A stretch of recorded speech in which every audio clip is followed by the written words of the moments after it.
The Council of Assembled Worlds had been tracking the signal for 3 cycles now, and Senior Diplomat Vex'thal was absolutely certain this would be the moment that defined his career. Finally, after centuries of expansion, they had found another species worthy of contact. Primitive, yes, but promising. Very promising indeed. They call themselves humans, Vex'thal announced to the assembled delegates, his 4 eyes gleaming with poorly concealed excitement. From a planet they've designated Earth. 3rd rock from an unremarkable yellow star, they've just achieved faster-than-light communication. Which means they're ripe for incorporation into the Council, finished Ambassador Kreolox, her mandibles clicking with satisfaction. How delightfully predictable. Another species stumbles into the galactic neighborhood, and we get to play the benevolent elder race. I do love this part. Vex'thal's skin rippled with mild irritation. Kreolox always had to steal his thunder, but he pressed on, pulling up the holographic display that showed Earth in all its blue and green glory. Initial scans suggest they're bipedal, carbon-based, surprisingly aggressive for their technological level. They've already had 2 major planetary conflicts and seem to enjoy something called reality television. He paused, his translator struggling with the concept. Regardless, standard first contact protocols apply. We send a delegation. They're appropriately awed by our technology and wisdom. We guide them into civilized society, and everyone benefits. Simple. Nothing is ever simple with first contacts, muttered Jorn, the military advisor, from the back of the chamber. The grizzled Thorian had seen too many diplomatic missions go sideways, but nobody ever listened to him until the shooting started. Vex'thal waved a dismissive appendage. Jorn, your pessimism is noted, and, as usual, ignored. What could possibly go wrong? They barely have fusion power. We've been traveling between stars since before their species learned to make fire. 3 weeks later, Vex'thal was beginning to suspect that famous last words existed in every language across the galaxy. The diplomatic vessel, the Harmony's Promise, dropped out of hyperspace at the edge of Earth's solar system, broadcasting peaceful intentions on every frequency they could manage. The response was immediate, but not quite what they expected. Attention identified craft. This is UNSC, Vigilant Dawn. You are entering protected space.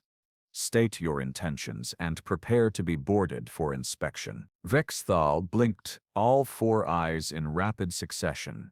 Protected space. Boarded. They were the advanced civilization here. This was backwards. Greetings, humans of Earth. I am Senior Diplomat Vex'thal of the Council of Assembled Worlds. We come in peace to welcome you into the greater galactic community. There's no need for this inspection. We're here to help guide you toward— Yeah, that's great, the human voice interrupted, sounding almost bored. Standard protocol still applies. You can cooperate, or we can make this difficult. Your choice. Kreolox leaned toward Vex'thal, her whisper somehow carrying across the entire bridge. Are they seriously giving us an ultimatum? Them? The species that just learned to send radio waves beyond their own atmosphere? Perhaps they don't understand, Vex'thal suggested, though his confidence was beginning to crack around the edges. Let me try again. We have been traveling the stars for thousands of your years. We have technology that would seem like magic to you. We're offering you knowledge, protection, trade partnerships. Surely you can see. Oh, we see just fine, the human replied, and was that amusement in their voice? Here's what's going to happen. You're going to maintain your current position while a boarding team confirms you're not carrying anything hazardous, illegal, or generally problematic. Then, if everything checks out, we'll escort you to the diplomatic station at Luna. That's our moon, in case your databases are out of date. Do we have an understanding? Jorn chose that moment to speak up, his gravelly voice filled with the tone of someone who'd told you so without actually saying the words. Scans are showing 5 warships moving into flanking positions. They're primitive by our standards, but they're armed and their weapon locks are active. I'd say they're serious about this inspection. Vex'thal felt his chromatophores shifting through colors associated with confusion and growing concern. This wasn't how first contact was supposed to work. Where was the awe?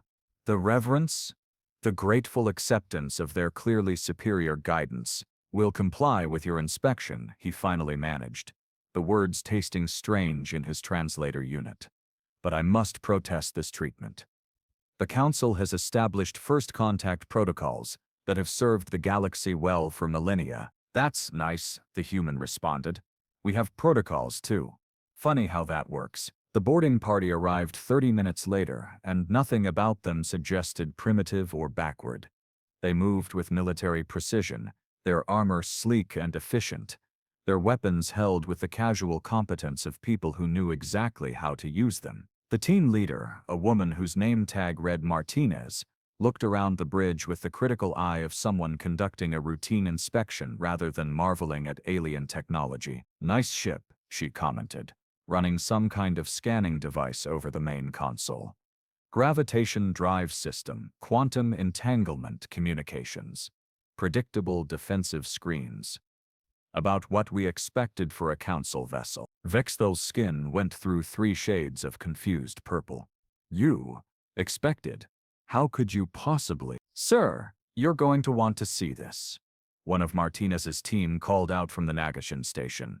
They've got maps of 9 council systems, trade route data, military fleet positions, and what looks like diplomatic contingency plans.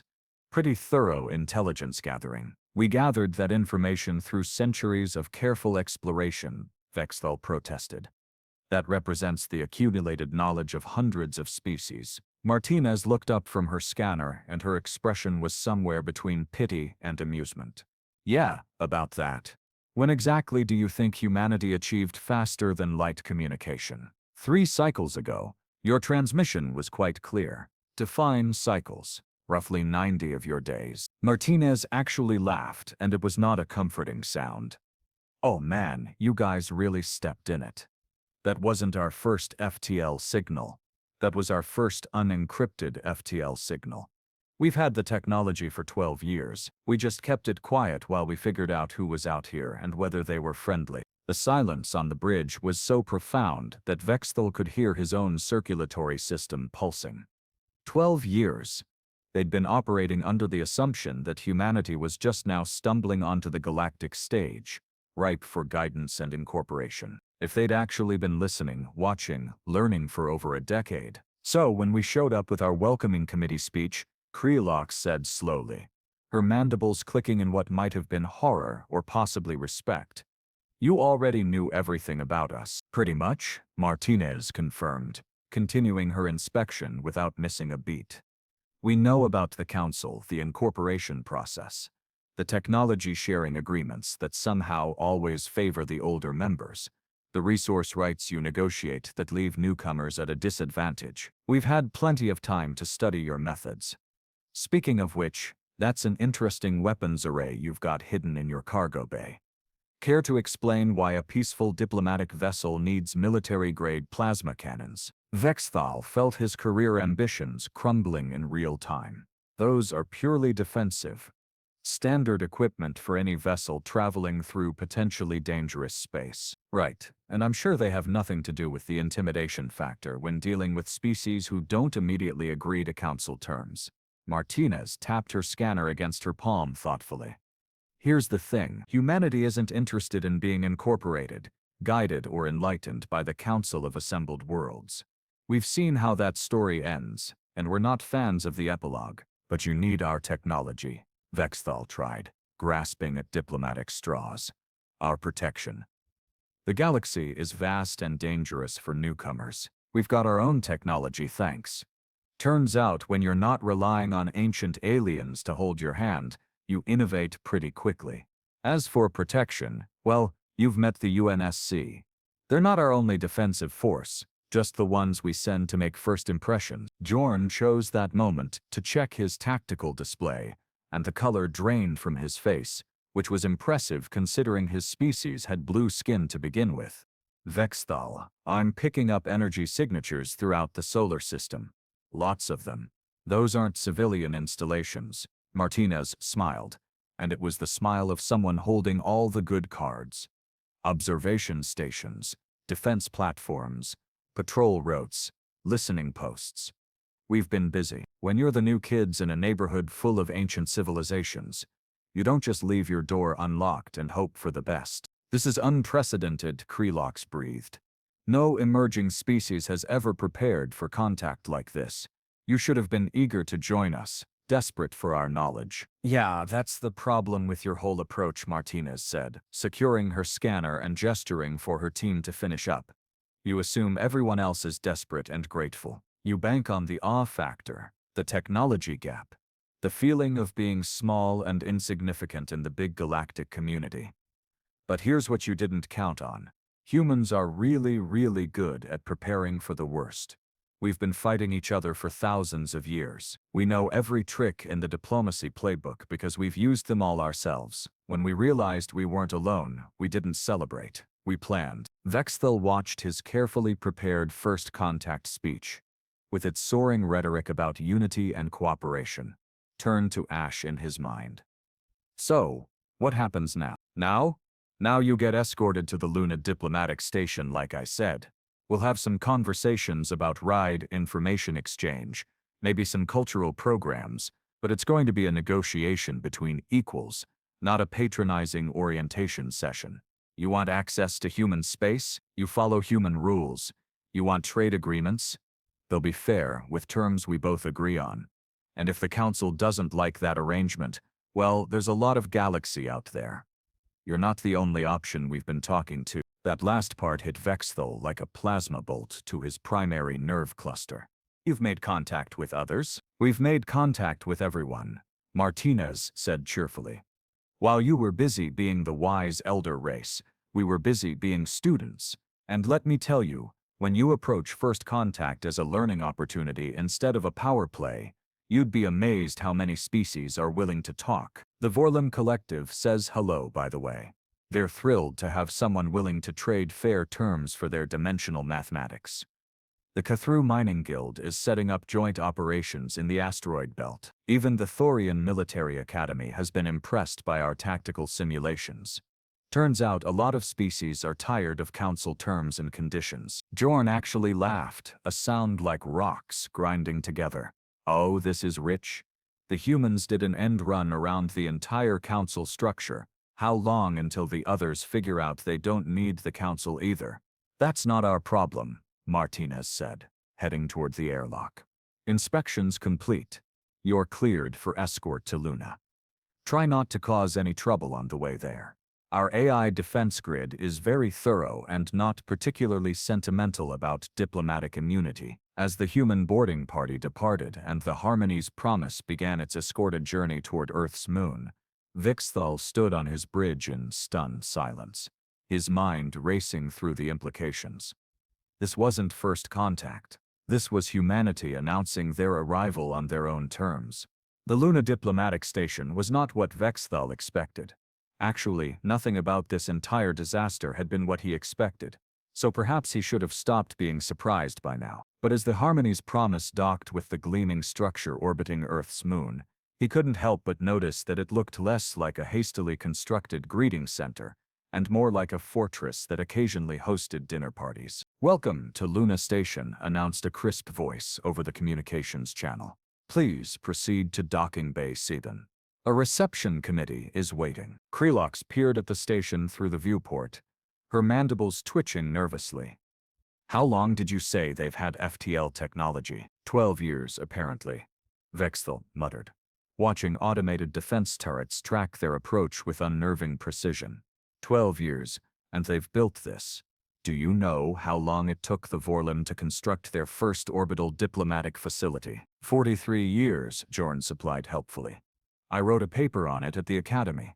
The humans are overachievers. The reception committee turned out to be a single human woman in an immaculate suit, flanked by 2 guards who looked like they could tear apart a Thorian battle tank with their bare hands. She extended a hand as Vex'thal descended the boarding ramp, her smile perfectly professional and completely unreadable. "Senior Diplomat Vex'thal, I presume. I'm Director Ellen Okoye, head of the United Nations Space Council. Welcome to Luna Station. I trust your inspection went smoothly." Vex'thal tentatively grasped her hand, mimicking the human greeting gesture his cultural database had provided. Her grip was firm, confident, and somehow managed to convey that she was in complete control of this situation without being overtly threatening. It was masterful. Really. Director Okoye. Yes, the inspection was quite thorough. Perhaps more thorough than strictly necessary for a peaceful diplomatic mission. We like to be careful, Okoye replied, gesturing for them to follow her down a corridor lined with viewports, showing Earth in all its glory. I'm sure you understand. First impressions matter, and we wanted to establish certain expectations right from the start. The expectation being that you're not the naive newcomers we assumed you were? Krelox asked, her tone somewhere between annoyed and impressed. Okoye's smile widened slightly. Exactly.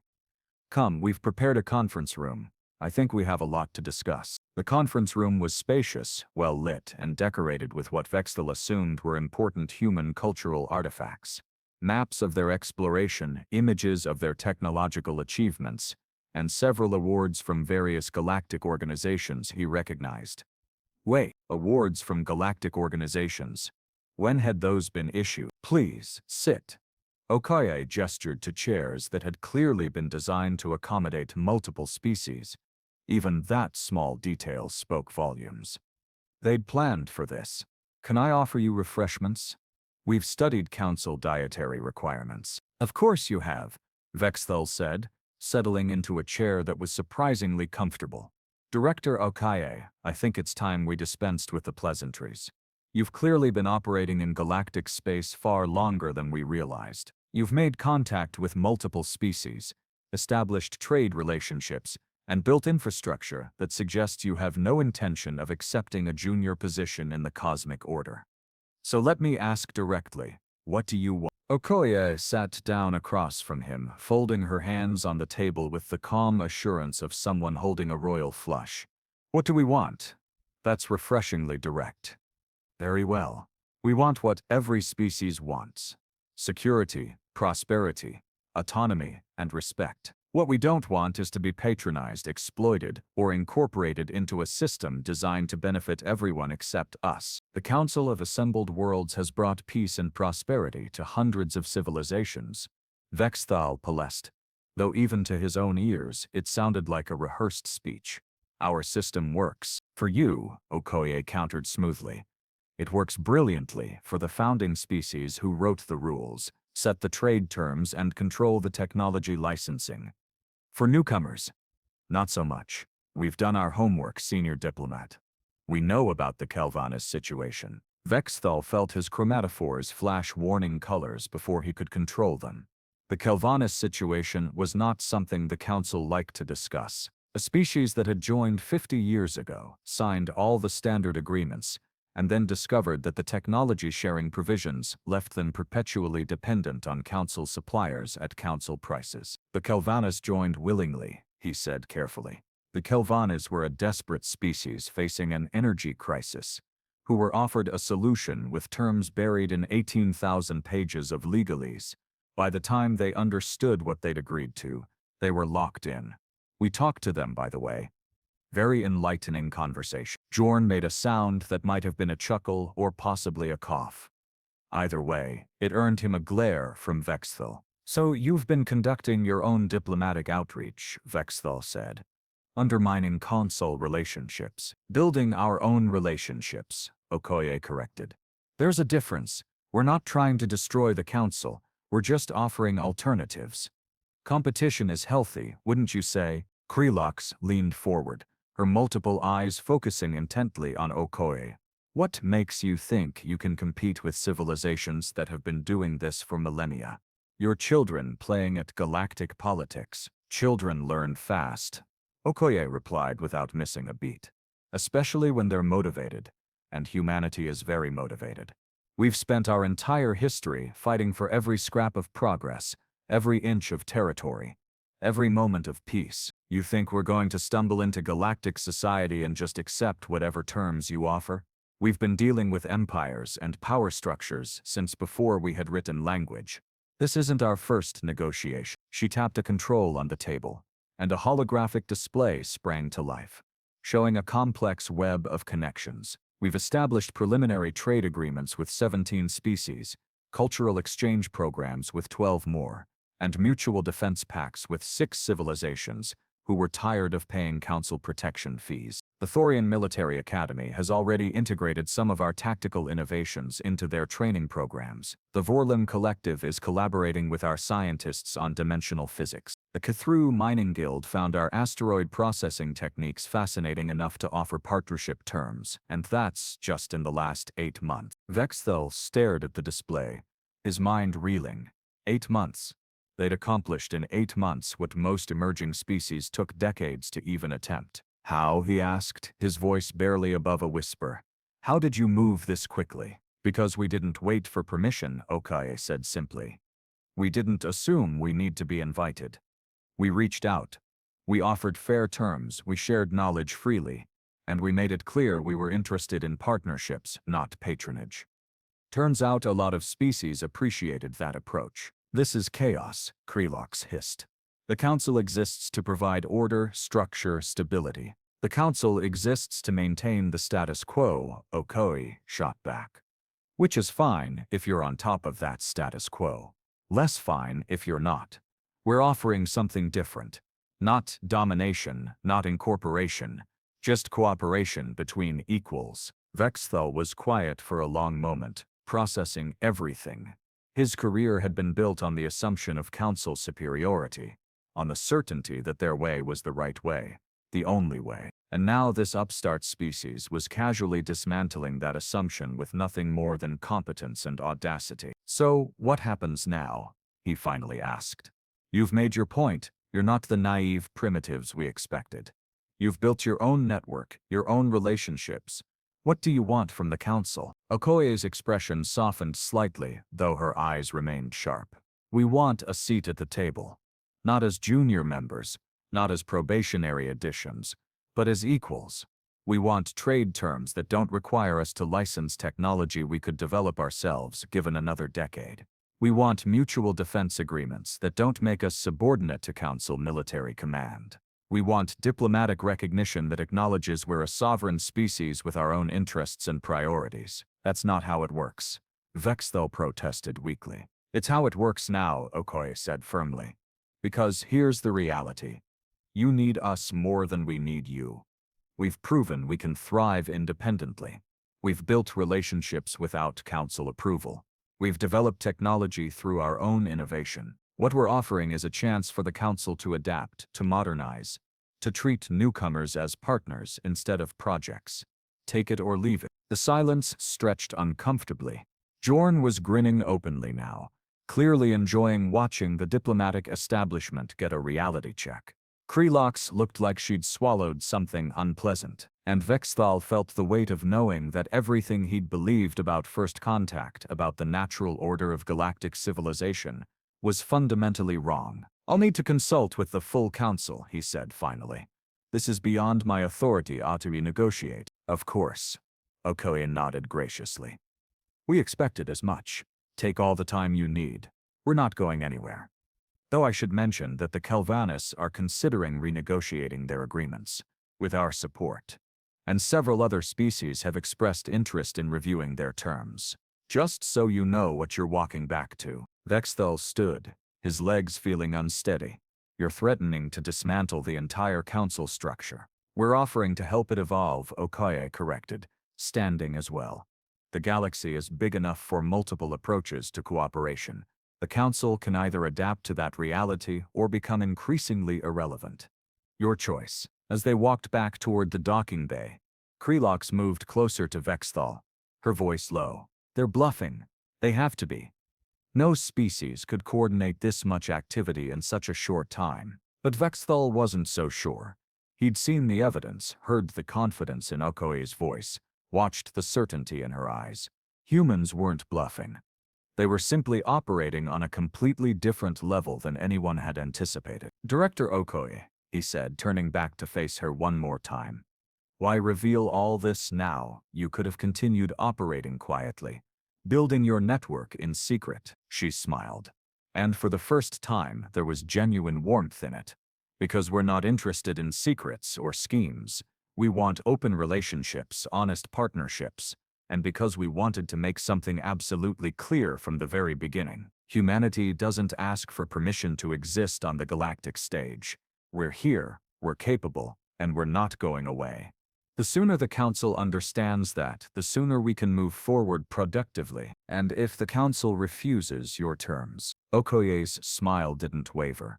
Then we continue building our network, supporting species who want better terms, and demonstrating that the Council way isn't the only way. Eventually, you'll either adapt or you'll wake up one day and realize you're not the dominant force you used to be. Either outcome works for us. We're patient. The return journey to Council space was the longest trip of Vex'thal's life. 3 cycles of hyperspace travel with nothing to do but contemplate how thoroughly humanity had outmaneuvered them. Jorn spent most of the time reading human military theory and looking disturbingly delighted. Krelox alternated between denial and grudging respect. When they finally arrived at the Council homeworld and Vex'thal stood before the assembled delegates to deliver his report, he knew his carefully prepared speech about welcoming a new primitive species was worthless. Instead, he took a deep breath and told them the truth. Esteemed members of the Council, I bring news of humanity's emergence into galactic civilization. They are technologically advanced, strategically sophisticated, diplomatically aggressive, and completely unwilling to accept subordinate status. They've spent 12 years secretly observing us, building relationships with dozens of species, and preparing for this moment. They're not asking to join the Council. They're demanding to reshape it. The chamber erupted in chaos, voices raised in disbelief, anger, and concern. But Vex'thal kept talking, laying out everything he'd learned, every uncomfortable truth he'd discovered. We have 2 choices, he concluded, his voice cutting through the noise. We can adapt to a galaxy where humanity is a major power, whether we like it or not, or we can watch our carefully constructed order slowly unravel as species realize there are alternatives. I strongly recommend adaptation. It took 3 months of debate, countless subcommittee meetings, and more than a few threats of species withdrawing from the Council entirely. But eventually, grudgingly, the Council of Assembled Worlds agreed to new terms: equal partnership, fair trade agreements, mutual respect. The official ceremony took place back at Luna Station, with representatives from 47 species in attendance.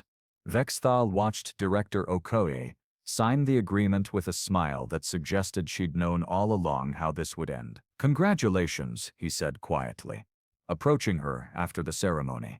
You got everything you wanted. Not everything, she replied, her tone thoughtful. But it's a good start.